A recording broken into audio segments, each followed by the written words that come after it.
ഈശോ മിശിഹായ്ക്ക് സ്തുതിയായിരിക്കട്ടെ. നിത്യജീവൻ ശുശ്രൂഷയിൽ ഏറ്റവും ഭക്തിപൂർവ്വം പങ്കെടുക്കുന്ന പ്രിയപ്പെട്ട ദൈവജനങ്ങളെ, ഇന്ന് നമ്മൾ ചിന്തിക്കുന്നത് നമ്മുടെ ജീവിതത്തെ നവീകരണത്തിൻ്റെ ഒരു ലോകത്തിലേക്ക് കൊണ്ടുവരാൻ ആഗ്രഹിക്കേണ്ട കാലഘട്ടമാണ്. പ്രത്യേകിച്ച് ഈ 2021 പലതരം പ്രതിസന്ധികളിലൂടെയൊക്കെ നമ്മൾ കടന്നു പോകുന്നുണ്ടെങ്കിലും നവീകരണം സംഭവിച്ചാൽ ജീവിതത്തിൽ വലിയൊരു കൃപയുണ്ടാകും. സമസ്തവും ക്രിസ്തുവിൽ നവീകരിക്കുന്നവരാണ് ഓരോ ക്രൈസ്തവനും. അങ്ങനെ ഒരു നവീകരണം ഈ കാലഘട്ടങ്ങളിൽ നമ്മളിലേക്കും സംഭവിച്ചാൽ അതൊരു വലിയ കൃപയായിട്ട് മാറും.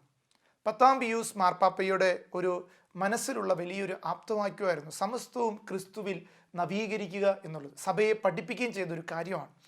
അതുകൊണ്ട് ഓരോ ക്രൈസ്തവൻ്റെയും ലക്ഷ്യമാണ് നവീകരണം. ജീവിതത്തിൽ ക്രിസ്തു വഴി സ്വയം നവീകരിക്കപ്പെടുക എന്നുള്ളത്.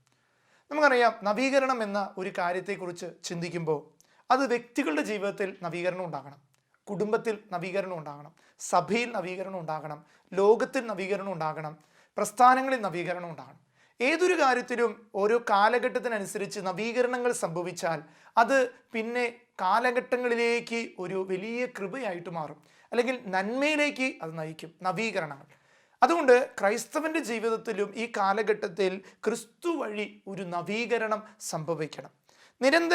നിരന്തരം ഒരു നവീകരണ പ്രക്രിയയിലൂടെ കടന്നു പോകുന്ന ഒരു കുടുംബം, അല്ലെങ്കിൽ ഒരു വ്യക്തി, അല്ലെങ്കിൽ ഒരു സഭ, ഒരു സമൂഹം, അത് എപ്പോഴും ദൈവാത്മാവിനാൽ നിറഞ്ഞതായിരിക്കും.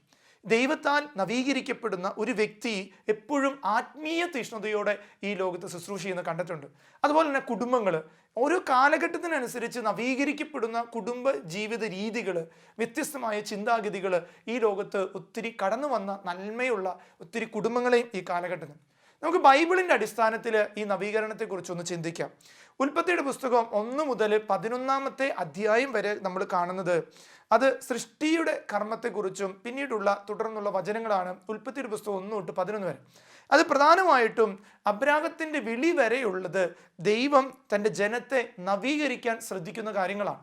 ദൈവം മനുഷ്യനെ ഉണ്ടാക്കി അതിൽ നിന്ന് പാപത്തിൽ വീണുപോയ ആദത്തെയും അവയെയും അവരുടെ ജീവിത രീതികളേക്കും നവീകരിക്കുന്ന ഒരു രീതിയാണ് ഉൽപ്പത്തിയുടെ പുസ്തകം 1 തൊട്ട് 11 വരെ. അവിടെ ഒരു നവീകരണം സംഭവിക്കുന്നുണ്ട്. ആദ്യ ദൈവവചനങ്ങളാണെങ്കിലും നവീകരണമാണ്. എങ്ങനെ? ഇസ്രായേൽ ജനത്തെ നവീകരിക്കാൻ വേണ്ടി ദൈവം തൻ്റെ ജനത്തെ തെരഞ്ഞെടുത്ത് നവീകരണത്തിൽ ശ്രദ്ധിക്കുന്ന ദൈവത്തെ നമ്മൾ കാണും. തുടർന്ന് നമ്മൾ കാണുന്നത് നോഹയുടെ കാലഘട്ടമാണ്. നോഹയുടെ കാലഘട്ടത്തിൽ പ്രധാനമായിട്ടും നമ്മൾ തിരിച്ചറിയുന്നത് പുതിയൊരു തലമുറയുണ്ടാക്കുകയാണ്. പാപത്തിൽ വീണ ഒരു ജനത്തെ അതിൽ നിന്ന് ശുദ്ധീകരിക്കുന്ന ഒരു അവസ്ഥയാണ്. ജലപ്രളയത്തിലൂടെ തെരഞ്ഞെടുക്കുകയാണ്. നല്ലതിനെ തെരഞ്ഞെടുത്ത് ദൈവം പിന്നെയും ഈ ലോകത്തിലേക്ക് അയക്കുന്ന ഭാഗമാണ് നോഹയുടെ നവീകരണ കാലഘട്ടം. പിന്നീട് നമ്മൾ കാണുന്നത് പൂർവ്വ ജോസഫിൻ്റെ തലമുറയുടെ സമൃദ്ധിക്ക് വേണ്ടിയിട്ട്, സുരക്ഷിതത്തിന് വേണ്ടിയിട്ട് ഒരു നവീകരണം പൂർവ്വ ജോസഫിലൂടെ സഭയിൽ അല്ലെങ്കിൽ ലോകത്ത് സംഭവിക്കുന്നതായിട്ട് ദൈവവചനം നമ്മളെ സ്ഥിരീകരിക്കുന്നു. പിന്നീട് മോശ വഴി അടിമത്തത്തിൽ നിന്ന് നവീകരണം സംഭവിക്കുക. അടിമത്തത്തിൽ ജീവിച്ച ജനത്തെ സ്വാതന്ത്ര്യത്തിലേക്ക് കൊണ്ടുവന്ന് അവരുടെ ഇടയിൽ ഒത്തിരി നവീകരണങ്ങൾ സംഭവിക്കുന്നുണ്ട്. പിന്നീട് ന്യായാധിപന്മാർ, രാജാക്കന്മാർ, പ്രവാചകന്മാരിലൂടെ ഈ നവീകരണം ദൈവവചനത്തിലൂടെ നമ്മളെ ശക്തമായിട്ട് വെളിപ്പെടുത്തുന്നുണ്ട്. അപ്പോൾ യഥാർത്ഥത്തിൽ ദൈവവചനത്തിൻ്റെ അടിസ്ഥാനം പോലും കാലഘട്ടത്തിൽ സഭയിലെ മക്കളെ നവീകരിക്കുന്ന ഒരു വലിയ കൃപയിലേക്ക് കൊണ്ടുപോകാം. അതുകൊണ്ട് നമ്മുടെയൊക്കെ വ്യക്തി ജീവിതത്തിൽ ഈ കാലഘട്ടങ്ങൾ നവീകരണത്തിൻ്റെ ഒരു ജീവിതമായിട്ട് മാറണം. അങ്ങനെയാണ് ദൈവ ദർശനങ്ങൾ നമുക്ക് സ്വന്തമാകാം. ദൈവ കാഴ്ചപ്പാടിലൂടെ ഈ ലോകത്തിൻ്റെ പ്രശ്നങ്ങളെയും പരിഹരിക്കാനുള്ള ചില മാർഗങ്ങൾ ദൈവത്താൽ നവീകരിക്കപ്പെട്ട വ്യക്തിക്ക് ഓരോ കാലഘട്ടത്തിലും ചിന്തയിലും വാക്കിലും ഉണ്ടാകും. അതുകൊണ്ട് പുതിയ നിയമത്തിലേക്ക് നമ്മൾ കടന്നു വരുമ്പോൾ, ഞാൻ പഴയ നിയമത്തിലെ കാര്യങ്ങൾ പറഞ്ഞു, പുതിയ നിയമത്തിലേക്ക് വരുമ്പോൾ യേശുവിൻ്റെ വരവ് രക്ഷാകര ചരിത്രത്തിൻ്റെ നവീകരണത്തിലേക്ക് ജനത്തെ കൊണ്ടുവരുന്നുണ്ട്. അപ്പോൾ യേശുവിൻ്റെ വരവ് ഈ രക്ഷാകര മനുഷ്യവർഗത്തിൻ്റെ രക്ഷാകര ചരിത്രത്തിൻ്റെ നവീകരണമാണ്. യേശുവിലൂടെ പിന്നീട് ജനം മുഴുവൻ നവീകരിക്കപ്പെടുന്നതും വലിയ കൃപയിലേക്ക് ദൈവജനത്തെ നയിക്കുന്നതുമായിട്ട് നമുക്ക് കാണാൻ കഴിയും. അതുകൊണ്ട് ദൈവമക്കളുടെ സ്വാതന്ത്ര്യം അനുഭവിക്കണമെങ്കിൽ നമ്മുടെയൊക്കെ വ്യക്തി ജീവിതത്തിൽ നവീകരണം സംഭവിക്കണം. നമുക്കറിയാം ഈ കരിസ്മാറ്റിക് മുന്നേറ്റങ്ങളൊക്കെ വന്നത് ഒത്തിരി നവീകരണങ്ങൾ ലോകത്ത് സംഭവിച്ചിട്ടുണ്ട്. പണ്ടുണ്ടായതുപോലെയല്ല ഇന്ന് ദൈവജനത്തിൻ്റെ വിശ്വാസവും അതുപോലെ ത്യാഗജീവിതവും പ്രാർത്ഥനയ്ക്കും. അതൊരു നവീകരണമാണ്. നമുക്കറിയാം സെക്കൻഡ് വത്തിക്കാൻ കൗൺസിൽ സഭയിൽ വന്ന സമയത്ത് വാതായനങ്ങൾ തുറന്നിട്ട് ദൈവജനത്തെ സ്വീകരിക്കണം, ബലികൾ തൻ്റെ ജനത്തിന് മനസ്സിലാകുന്ന രീതിയിലേക്ക് അവരുടെ അതാതു ഭാഷയിലേക്ക് കൊണ്ടുവരണം എന്നൊക്കെയും സെക്കൻഡ് വത്തിക്കാൻ കൗൺസിൽ, രണ്ടാം വത്തിക്കാൻ സൂനകദോസ് വന്ന സമയത്താണ് നവീകരണം സംഭവിക്കുന്നത്. സഭയിൽ തന്നെ ഒരു ആത്മീയ നവീകരണം, പെന്തക്കോസ്ത അനുഭവങ്ങളുടെ നവീകരണം ഒക്കെ ഉണ്ടാകുന്നത്. അതുകൊണ്ട് ഈ കാലഘട്ടത്തിൽ വ്യക്തി ജീവിതങ്ങളിൽ നവീകരണം സംഭവിക്കണം. നമ്മുടെയൊക്കെ വ്യക്തി ജീവിതത്തിൽ ഒരു നവീകരണം സംഭവിച്ചാൽ ആധ്യാത്മിക ജീവിതത്തിലുള്ള വളർച്ച ഏറ്റവും അടുത്ത് വരും. എങ്ങനെയാണ് ഒന്നാമതായിട്ട് നവീകരണം സംഭവിക്കേണ്ടത്? ഒന്നാമതായിട്ട് ദൈവഹിതം അറിയാൻ നവീകരിക്കപ്പെടണം. എൻ്റെ ജീവിതത്തിൽ ദൈവഹിതം എന്താണെന്ന് അറിയണമെങ്കിൽ ഞാൻ നവീകരണം ജീവിതത്തിലേക്ക് കടന്നു വരണം. നമ്മളിങ്ങനെ ലോകത്തിലൂടെ നടന്നു പോകുമ്പോൾ നമുക്ക് ദൈവഹിതം മനസ്സിലാക്കാൻ പറ്റില്ല. അപ്പോൾ ഒരു വ്യക്തിയുടെ ജീവിതത്തിൽ നവീകരിക്കപ്പെട്ട ഒരു വ്യക്തിക്ക് ദൈവഹിതം മനസ്സിലാക്കി ജീവിക്കാനായിട്ട് ഏറ്റവും കൂടുതൽ കൃപ കിട്ടും. റോമാക്കാർക്ക് എഴുതിയ ലേഖനം 12-ാം അധ്യായം 2-ാം വാക്യം, നിങ്ങൾ ഈ ലോകത്തിന് അനുരൂപരാകരുത്. അതാണ് ഒന്നാമത്തത്.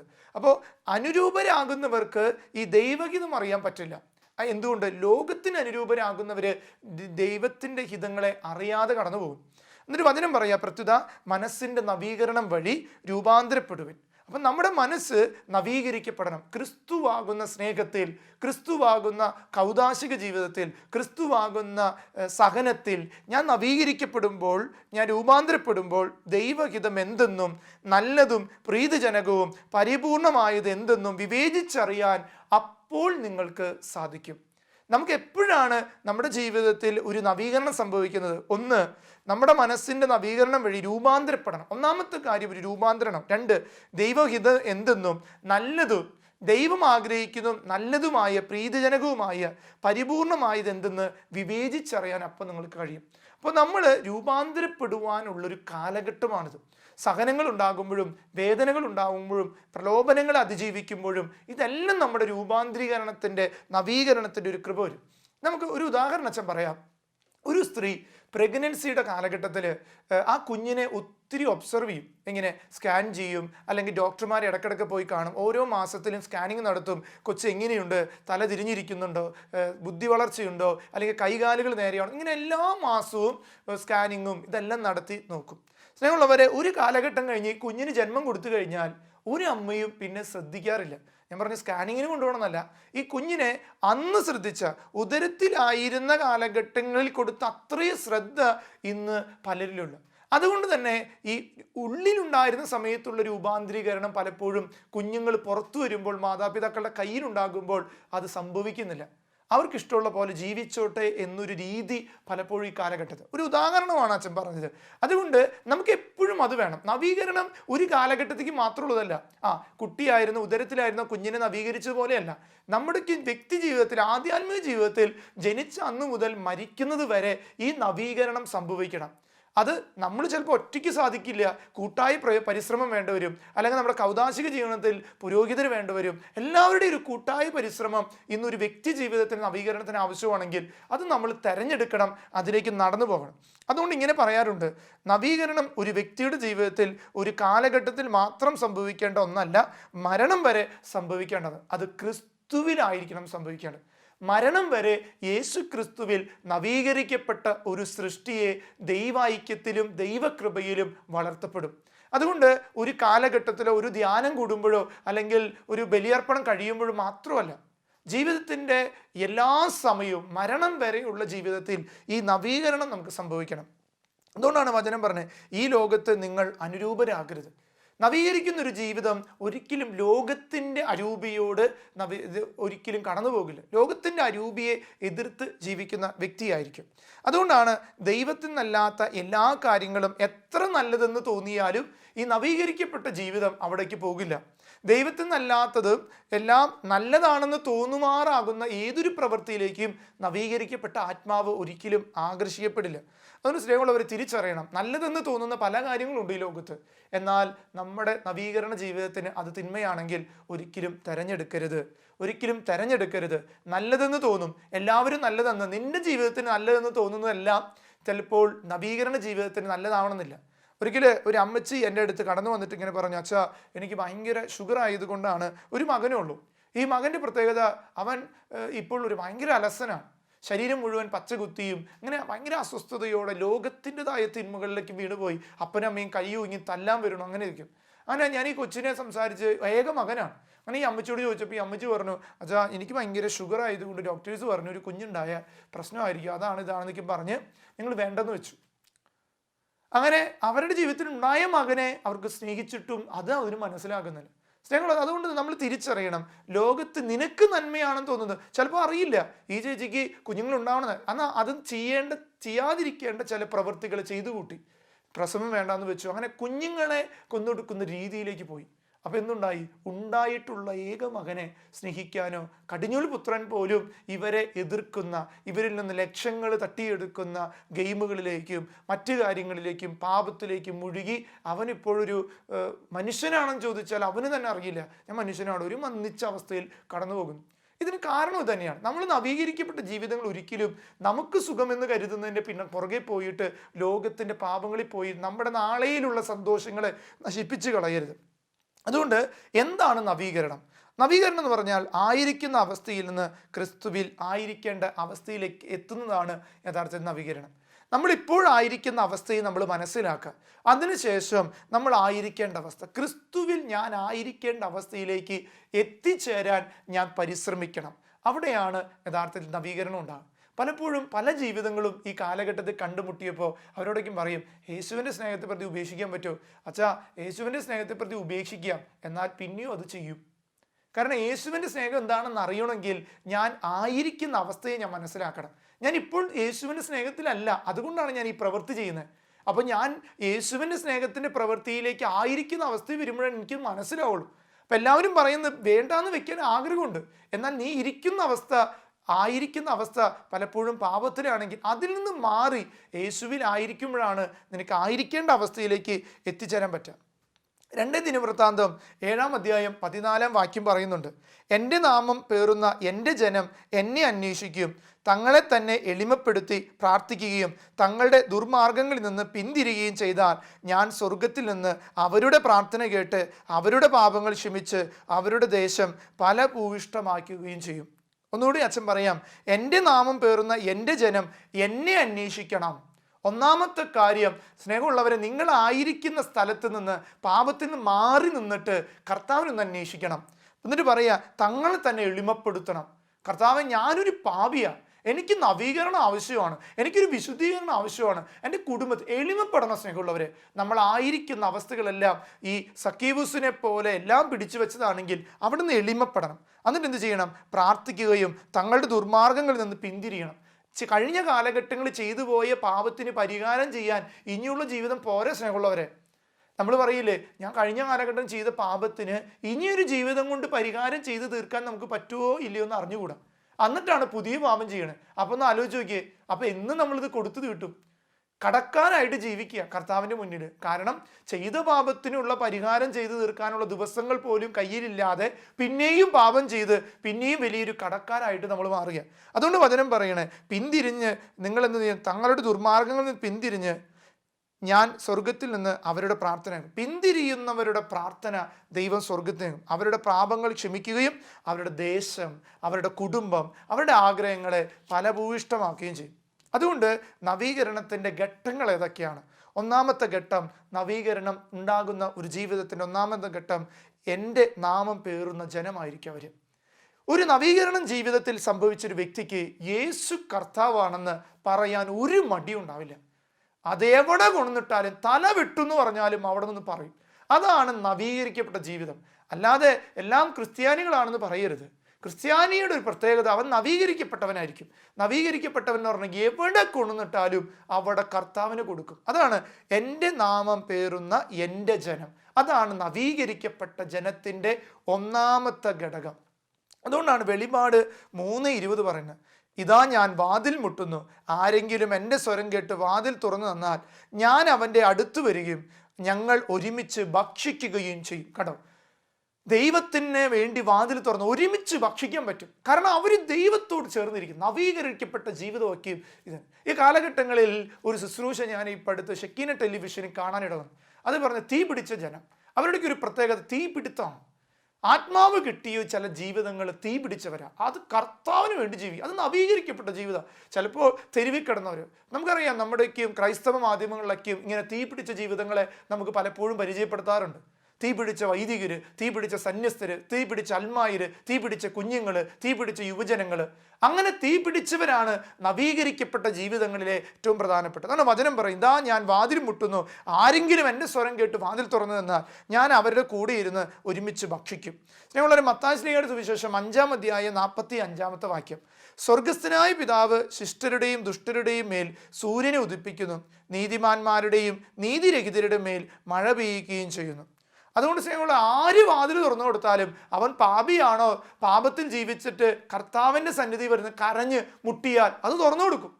അത് വലിയ കള്ളുകൂടിയാണെങ്കിലും കള്ളുകൂടിക്ക് മാറ്റി അവൻ ദൈവസന്നിധി വന്നാൽ, വലിയ പാപിയായി ജീവിച്ചിട്ട് അവൻ ദൈവസന്നിധി വന്ന് കരഞ്ഞാൽ, ദൈവം പറയുകയാണ്, ശിഷ്ടരുടെയും ദുഷ്ടരുടെ മേൽ ഞാൻ ഒരുപോലെ സൂര്യൻ ഉദിപ്പിക്കും. അവൻ തുറന്നു തന്നാൽ ഞാൻ അവിടെ കയറി അവന് വേണ്ടി ദൈവത്തിൻ്റെ കൃപ കൊടുക്കും. അതുകൊണ്ട് സ്നേഹമുള്ളവരെ, രണ്ടാമത്തെ ഘട്ടം എന്ന് പറഞ്ഞാൽ യേശുവിനെ അന്വേഷിക്കുന്നവരായിരിക്കും. എല്ലാവരിലും കർത്താവിനെ അന്വേഷിക്കും. ഞാൻ ആദ്യം പറഞ്ഞു, അവരുടെ ദൈവജനത്തെ, ദൈവത്തിൻ്റെ നാമം പേറുന്നവരായിരിക്കും. രണ്ടാമത്തത്, എവിടെയും ദൈവത്തെ അന്വേഷിക്കും. ഏത് രാജ്യത്തും ഏത് ദേശത്തും ദാരിദ്ര്യത്തിലും വേദനയിലും സങ്കടത്തിലും ദൈവത്തെ അന്വേഷിക്കുന്നവരായിരിക്കും അവർ. അതുകൊണ്ടാണ് ദൈവ അന്വേഷണം എന്നാൽ ദൈവം ഉണ്ടോ ഇല്ലയോ എന്ന് ഉള്ള അന്വേഷണമല്ല. നമ്മൾ തിരിച്ചറിയുക, പലപ്പോഴും ഈ കാലഘട്ടത്തിൽ ദൈവം ഉണ്ടോ ഇല്ലയോ എന്നുള്ള അന്വേഷണമാണ് പലതും. ദൈവാന്വേഷണം എന്ന് പറഞ്ഞാൽ ഉണ്ടോ ഇല്ലയോ, അതല്ല യഥാർത്ഥത്തിൽ ദൈവാന്വേഷണം. ദൈവാന്വേഷണം എന്ന് പറഞ്ഞാൽ നാം വിശ്വസിക്കുന്ന ദൈവത്തിൽ നമ്മെക്കുറിച്ച് ഉള്ള പദ്ധതി അന്വേഷിക്കലാണ്. ഞാൻ വിശ്വസിക്കുന്ന യേശു ക്രിസ്തുവിന് എന്നെക്കുറിച്ചുള്ള പദ്ധതി അന്വേഷിച്ചറിയലാണ് യഥാർത്ഥത്തിൽ ദൈവ അന്വേഷണം.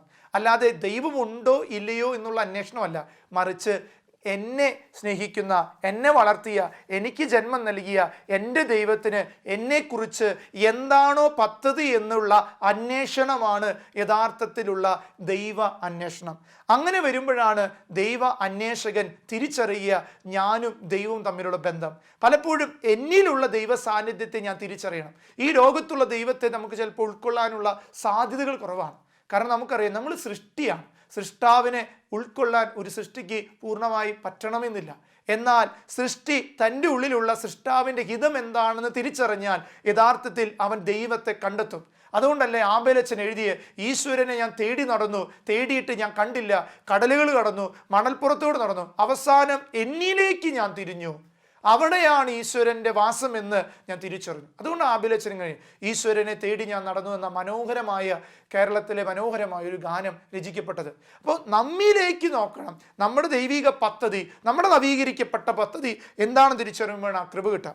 സങ്കീർത്തന പുസ്തകം 14-ാം അധ്യായം 2-ാം വാക്യം, കർത്താവ് സ്വർഗത്തിൽ നിന്ന് മനുഷ്യ മക്കളെ നോക്കുന്നു, ദൈവത്തെ തേടുന്ന വിവേകികൾ ഉണ്ടോ എന്ന് അവിടുന്ന് ആരായുന്നു. കണ്ടോ, കർത്താവ് സ്വർഗത്തിൽ നിന്ന് മനുഷ്യ മക്കളെ നോക്കുകയാണ്. നോക്കുമ്പോൾ ദൈവത്തെ തേടുന്ന വിവേകികൾ ഉണ്ടോ, അവൻ്റെ ജീവിതത്തിൽ ദൈവത്തെ അന്വേഷിക്കുന്ന ഒരു ദൈവാന്വേഷണി ഉണ്ടോ എന്ന് അന്വേഷിക്കുമ്പോൾ ദൈവം നോക്കുകയാണ്. അങ്ങനെ വിവേകമുള്ളവരുണ്ടോ? ദൈവം ഉണ്ടോ? ദൈവം ഇല്ലേ? ദൈവം ഉണ്ടെന്ന് കാണിച്ചുക. അങ്ങനെ പറയുന്ന യൗവനങ്ങളെ അല്ല ദൈവം നോക്കുന്നേ. നീ നിന്റെ ഉള്ളില് നിനക്ക് കണ്ണ് തന്നവൻ, നിനക്ക് കൈ തന്നവൻ, കാല് തന്നവൻ, സംസാരിക്കാൻ അതരം തന്നവൻ, നീ ശ്വസിക്കുമ്പോൾ ഓക്സിജൻ മാത്രം നിന്റെ നാസ്വാരന്ധ്രങ്ങളിലൂടെ ഹൃദയം ഇടിപ്പിലേക്ക് തറച്ചു കയറാൻ മാത്രം കൃപ തന്നവൻ, ഇതാരും കണ്ടുപിടിച്ചതല്ല, നീ ജനിച്ചപ്പോൾ തന്നെ സിസ്റ്റമാക്കി വെച്ചിരിക്കുന്ന ഒരു ദൈവത്തെ നീ നിന്റെ ഉള്ളിലേക്ക് ചെന്നൊന്ന് അന്വേഷിച്ചാൽ കണ്ടെത്താൻ പറ്റും. അതാണ് യഥാർത്ഥത്തിൽ ദൈവ അന്വേഷണം. അങ്ങനെ വരുമ്പോൾ യേശു നിന്റെ ഉള്ളിലെ രൂപം കൊള്ളും. അവിടെ ഒരു നവീകരണം സംഭവിക്കും സ്നേഹമുള്ളവർ. മൂന്നാമതായിട്ട് കർത്താവിന് വേണ്ടി കാത്തിരിക്കണം. എന്ത്? മരണം വരെ ഒരു കാത്തിരിപ്പ്. എൻ്റെ ദൈവത്തെ ഞാൻ കാത്തിരിക്കുന്നു. എന്ന് വരുമെന്ന് എനിക്കറിയില്ല, എന്നാൽ ഞാൻ കാത്തിരിക്കും. എൻ്റെ ദുഃഖത്തിലും വേദനയിലും സങ്കടത്തിലും സന്തോഷത്തിലും പരാതിയിലും തകർച്ചയിലും ഒറ്റപ്പെടലിലും മരണത്തിലും ഞാൻ കാത്തിരിക്കും എൻ്റെ ദൈവത്തെ. യെശയ്യാ പ്രവാചകന്റെ പുസ്തകം 30:18 വചനം പറയുക, കർത്താവിനെ കാത്തിരിക്കുന്നവർ ലജ്ജിതരാവുകയില്ല. ദൈവത്തെ കാത്തിരിക്കണം. മക്കളെ കാത്തിരിക്കുന്ന മാതാപിതാക്കളെ, നിങ്ങളുടെ മക്കൾ കർത്താവിനെ കൊണ്ടുവരാൻ നിങ്ങൾ കാത്തിരിക്കണം. അവിടെയാ കൃപ വരിക. യെശയ്യാ 49:23, എനിക്ക് വേണ്ടി കാത്തിരിക്കുന്നവർ ലജ്ജിതരാവുകയില്ല. ദൈവത്തിന് വേണ്ടി കാത്തിരിക്കുന്ന സ്നേഹമുള്ളവരെ, നിങ്ങൾ ആരും ലജ്ജിതരാകില്ല. ദൈവത്തിന് വേണ്ടി കാത്തിരിക്കണം. എൻ്റെ ദൈവം എൻ്റെ ജീവിതത്തിലേക്ക് കടന്നു വരുന്നുള്ളൊരു ബോധ്യം നമുക്ക് വേണം. അങ്ങനെ ഒരു കാത്തിരിപ്പുണ്ടെങ്കിൽ ജീവിതത്തിൽ ദൈവം വ്യക്തികളുടെ ജീവിതത്തിൽ ഇടപെടും. ഒരിക്കലും ഒരു സഹോദരൻ പറഞ്ഞ അനുഭവം ഓർത്തു പോവുകയാണ്. അവൻ്റെ ജീവിതത്തിൽ എല്ലാം നഷ്ടപ്പെട്ടുവെന്ന് ചിന്തിച്ച് കരഞ്ഞുകൊണ്ട് തിരുഹൃദയത്തിൻ്റെ രൂപത്തിൻ്റെ മേലെ കാത്തിരിക്കുമ്പോൾ ഒരു സുഹൃത്തിൻ്റെ രൂപത്തിൽ യേശു ക്രിസ്തു വന്ന അനുഭവം. കടബാധിതരുടെ വക്കീൽ, ജപ്തി നോട്ടീസിന്റെ വക്കീൽ 2 ദിവസം കൊണ്ട് തീരുമെന്ന് പറഞ്ഞ ഇടങ്ങളിലേക്ക് ദൈവം തൻ്റെ സുഹൃത്തിൻ്റെ രൂപത്തിൽ കടന്നു വന്ന ഒരു ജീവിതാനുഭവം ഞാൻ ഇന്ന് കേട്ടുപോയത് ഓർത്തു പോവുകയാണ്. സ്നേഹമുള്ളവരെ, നീ കാത്തിരിക്കണം. നീ ലജ്ജിക്കേണ്ടി വരികയില്ല. നിന്റെ ദൈവം നിന്നെ ലജ്ജിപ്പിക്കില്ല. എല്ലാം തകരും തളരും എന്ന് ചിന്തിക്കുന്നിടത്ത് ദൈവം പുതിയത് തുടങ്ങും. അതിന് വേണ്ടത്, ഏറ്റവും കൂടുതൽ വേണ്ട സ്നേഹമുള്ളവർ, പ്രാർത്ഥനയാണ്. ദൈവഹിതം അറിയാൻ വേണ്ടി ദൈവ തിരുമുമ്പിലുള്ള കാത്തിരിപ്പിൻ്റെ പേരാണ് പ്രാർത്ഥന. ദൈവഹിതം അറിയാനുള്ള, ദൈവസന്നിധിയിലുള്ള നിന്റെ കാത്തിരിപ്പിൻ്റെ പേരാണ് പ്രാർത്ഥന. പ്രാർത്ഥനയെ ഇങ്ങനെ വിളിക്കാം: ദൈവഹിതം എന്താണെന്ന് എനിക്കറിയാൻ ഞാൻ കാത്തിരിക്കുന്നതിൻ്റെ പേരാണ് പ്രാർത്ഥന. അങ്ങനെ പ്രാർത്ഥിക്കണം. ഞാൻ ആഗ്രഹിക്കുന്ന നടക്കാനല്ല, ഞാൻ കാത്തിരിക്കുന്ന എൻ്റെ ദൈവഹിതം പൂർത്തീകരിക്കാനുള്ള എൻ്റെ പ്രാർത്ഥനയ്ക്ക് അഭിഷേകം ഉണ്ടാകും. 1 സാമുവേൽ 3:10 പറയുന്നുണ്ട്, അരുൾ ചെയ്താലും അങ്ങയുടെ ദാസനിതാ ശ്രവിക്കുന്നു. അങ്ങ് അരുൾ ചെയ്താലും ഞാൻ ശ്രവിക്കാൻ തയ്യാറാണ്. യെശയ്യാ 64:4 വചനം പറയുക, തന്നെ കാത്തിരിക്കുന്നവർക്ക് വേണ്ടി അന്വേഷിക്കുന്ന അവിടുത്തെ അലയാതെ ആരും മറ്റൊരു ദൈവത്തെ പറ്റി കേൾക്കുകയോ മറ്റൊരു ദൈവത്തെ കാണുകയോ ചെയ്തിട്ടില്ല. തന്നെ കാത്തിരിക്കുന്നവർക്ക് വേണ്ടി അധ്വാനിക്കുന്ന അവിടുത്തെ അല്ലാതെ മറ്റൊരു ദൈവത്തെ കേൾക്കുകയോ മറ്റൊരു ദൈവത്തെ കാണുകയോ അവർ ചെയ്തിട്ടില്ല. അപ്പോൾ ദൈവത്തെ അന്വേഷിക്കുന്ന ദൈവജനത്തെ, കാത്തിരിക്കുന്നൊരു ദൈവത്തെ കാണാൻ അവൻ്റെ ഉൾക്കണ്ണ് തുറന്നു കൊടുക്കും. അവിടെയാണ് ആത്മീയതയുടെ വലിയ കൃപ കിട്ടുക. അതുകൊണ്ട് നമ്മുടെ ജീവിതത്തിൽ നവീകരണം സംഭവിക്കണം. ഈ 2021 ഒരു നവീകരണത്തിൻ്റെ കാലഘട്ടമാണ്. ജീവിതത്തിൻ്റെ പ്രതിസന്ധികൾക്ക് മുന്നിൽ ഒരു നവീകരണം സംഭവിക്കുമ്പോൾ ആത്മീയ മനുഷ്യരുണരും. അങ്ങനെ വരുമ്പോൾ പൈശാചികമായ തിന്മകൾ ഈ ലോകത്ത് തകരും. അത് ഇടവകളിലാകട്ടെ, വ്യക്തികളിലാകട്ടെ, സമൂഹങ്ങളിലാകട്ടെ ഒരു നവീകരണം ഉണ്ടാകട്ടെ. ക്രിസ്തുവിൻ്റെ ആത്മാവിനെ ദാഹിക്കണം. ഈ ഒരു ആത്മാവിൻ്റെ നിറവുണ്ടാകുമ്പോഴാണ് വലിയ നവീകരണം ഉണ്ടാകും. അതുകൊണ്ടാണ് ഫ്രാൻസിസ് മാർപ്പാപ്പ ഈ അടുത്ത് പറഞ്ഞു വെച്ചൊരു വാചകം ഓർത്തു പോകുകയാണ്: നവീകരണം ഒരു ക്രിസ്ത്യാനിയുടെ ജീവിതത്തിലെ ദൈവവിളിയാണ്. എഴുതി വെച്ചോ മനസ്സിൽ. ഒരു ദൈവവിളി, ഒരു ക്രിസ്ത്യാനിയുടെ ദൈവവിളി എന്ന് പറഞ്ഞാൽ അവൻ്റെ നവീകരണമാണ്. ക്രിസ്തുവിലുള്ള നവീകരണത്തെ ഫ്രാൻസിസ് മാർപ്പാപ്പ പറയുക, അത് അവൻ്റെ ദൈവവിളിയാണ്. ഓരോ വർഷവും ഓരോ ക്രിസ്ത്യാനിയും, ഓരോ കുടുംബവും, മാതാപിതാക്കളും, കുഞ്ഞുങ്ങളും, യുവജനങ്ങളും, സഭയിലെ ഓരോ ദൈവജനവും, ക്രിസ്തു വിശ്വാസിയും നവീകരിക്കപ്പെടണം. അതാണ് ദൈവവിളിയെന്ന് ഫ്രാൻസിസ് മാർപ്പാപ്പ തൻ്റെ സമൂഹമാകുന്ന ക്രൈസ്തവ സമൂഹത്തെ പഠിപ്പിക്കുക. അത് നമുക്ക് വേണം. അതുകൊണ്ടാണ് ഫ്രാൻസിസ് അസീസി പറയുന്നുണ്ട്, യേശു ഫ്രാൻസിസ് അസീസിയോട് പറഞ്ഞു, നീ സഭയെ നവീകരിക്കുക. Rebuild my church. You rebuild my church. ഇന്ന് സഭയെ നവീകരിക്കേണ്ട മക്കളാണ് നമ്മൾ ഓരോരുത്തരും. നമ്മുടെ കുടുംബത്തെ നവീകരിക്കേണ്ട നമ്മൾ ഓരോരുത്തരും. അതുകൊണ്ട് rebuild my church, rebuild my house, rebuild my families. അതുകൊണ്ട് നമുക്ക് ഒരുങ്ങാൻ സ്നേഹമുള്ളവരെ, അതുകൊണ്ട് നമുക്ക് കരങ്ങൾ കൂപ്പിപ്പിടിക്കാം. നവീകരണത്തിൻ്റെ ആത്മാവ് നിങ്ങളുടെ മേൽ ഈ സമയം വർഷിക്കപ്പെടട്ടെ. ഓ ദൈവത്തിൻ്റെ പരിശുദ്ധാത്മാവേ, ഇത് കണ്ടുകൊണ്ടിരിക്കുന്ന, കേട്ടുകൊണ്ടിരിക്കുന്ന ദൈവജനത്തിൻ്റെ മേല് ഒരു നവീകരണത്തിൻ്റെ ശക്തി ഒഴുകട്ടെ. ഫ്രാൻസിസ് അസീസിയെ സഭയുടെ നവീകരണത്തിന് അങ്ങ് ഉയർത്തിക്കൊണ്ടുവന്ന പോലെ സഹനങ്ങളുടെ ഇടനാഴികളിൽ, വലിയ പ്രതിസന്ധികളിലും വലിയ പ്രലോഭനങ്ങളിൽ, തകർച്ചകളും ഞങ്ങൾക്ക് ചുറ്റും കടന്നു വരുമ്പോൾ, സഭയെ പിച്ച് ചെയ്യുന്ന മാധ്യമ തിന്മകളൊക്കെ കടന്നു വരുമ്പോഴും അവിടെ നവീകരിക്കപ്പെട്ട ഒരു ജീവിതമായി മാറുവാനുള്ള കൃപ ഞങ്ങൾക്ക് ഓരോരുത്തർക്കും നൽകണമേ. പരിശുദ്ധാത്മാവെ, അവിടെ താലയമാക്കി ഈ ശുശ്രൂഷ പങ്കെടുക്കുന്ന എല്ലാ ആത്മാക്കളെയും നവീകരിച്ച് വിശുദ്ധീകരിക്കണമേ, ഇപ്പോഴും എപ്പോഴും എന്നേക്കും. ആമേൻ.